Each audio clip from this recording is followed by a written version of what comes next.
আজকে চলে যাব উত্তরা। আসসালামু আলাইকুম এভরিওয়ান, সবাই কেমন আছেন? ফেব্রুয়ারি মাসের 26 তারিখ ফিঙ্গার দিছিলাম, ইমেল পাঠানোর কথা ছিল, পরে ওরা মেল পাঠাইছে আমারে মার্চ মাসের 16 তারিখ। 20 কর্মদিবসে মনে হয় পাসপোর্টটা দেয়। পরে আব্বুর আবার অফিস খোলা ছিল 17 তারিখ, 18 তারিখ ছুটি নিয়েছে। পরে আমরা এখন 18 তারিখ যাইতেছি আনার জন্য। দেখি আনতে পারি কি না, কারণ এই এখন যাইতেছি, যেহেতু সময় আছে তাই আজকের বাসে গেলাম। এটা হইল খিলক্ষেত, এই যে গাড়ি থামাই রাখছে, কারণ অনেক দিন পরে বাসে উঠছি। ওরা যে এত থামাই রাখে, জায়গায় জায়গায় একবার অতিষ্ঠ হয়ে যাওয়া লাগে। পরে আমি বসে বসে কী করব, বসে বসে দেখি গাড়ির ভিতরে হিজড়ে উঠছে। আমি এদিক ফিরে ফিরে তারপর ভিডিও করলাম। সুন্দর লাগে এই মার্কেটটা। হিজড়ে না, ওটি মনে হয় বেদে বেদে। হিজড়ে হলে তো টাকা চাইতো সবার কাছে, কিন্তু বেদে নিয়ে উঠছে, আর টাকা চায় না, মানে কোথায় যায়। পরে আমার স্বামীকে ওই বেদে উঠছে, বেদে।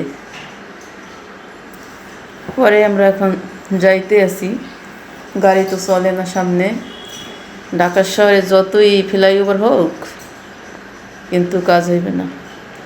তারপর আমরা আসলাম, এই জায়গায় এসে বিতরণ করে পাসপোর্ট, নিচ থেকে আবার টোকেন আনতে হয়, সেটা আমরা জানতাম না। পরে যাই আবার আনছি, যে একটা স্লিপ দিছে ওইটা দিয়ে তারপর আসছি। আসার পরে গেলাম, এরা বলে আবার নাকি যে নাম্বার থাকে ওই সিরিয়াল উঠবে, ওই সিরিয়ালে এরা ডাকবে। আমার সিরিয়াল হয়েছিল 163।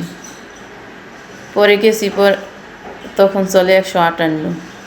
পরে আমার বলে দেরি আছে আপনার, যাই বসেন। সেটা তো আমরা জানতাম না, অনেক লোক দেখি বসে রয়েছে। সকালবেলা আসছি মনে হয়, আমরা গেছি দেরিতে, যাই দেখি 58 চলে। তাও ভাগ্যগুণে তাড়াতাড়ি আসতে পারছি।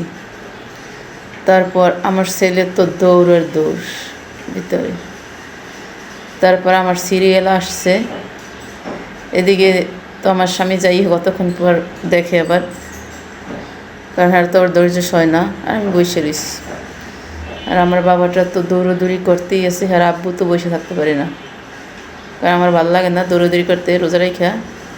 পরে আর নিয়ে আবার দৌড়োদৌড়ি করতে আছে। আবার আমারও সিরিয়াল আইসে 62 আইয়ে রয়েছে, মনে হয় 1 ঘন্টা হয়েছে, কিন্তু 63 আর আসে না। পরে কি করব, বসে রয়েছি।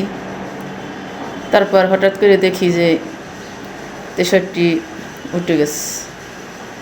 পরে এবার আমি গেলাম, আমার ছেলের জন্য আবার খাবার নিয়েছি, এগুলো দিয়েছি, এবার খাইছে আর ওই জায়গায় বসে বসে হাসছে।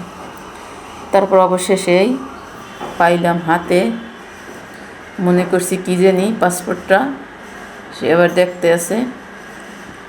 তাও ভালো, আলহামদুলিল্লাহ। আমি অনেক কষ্টের পর পাইছি, কারণ এটার জন্য আমার অনেক কষ্ট করতে হয়েছে। আমি 2 বার আবেদন করছি, তারপরে এই পাইছি। এই জায়গায় আমার 3 বার আসতে হয়েছে।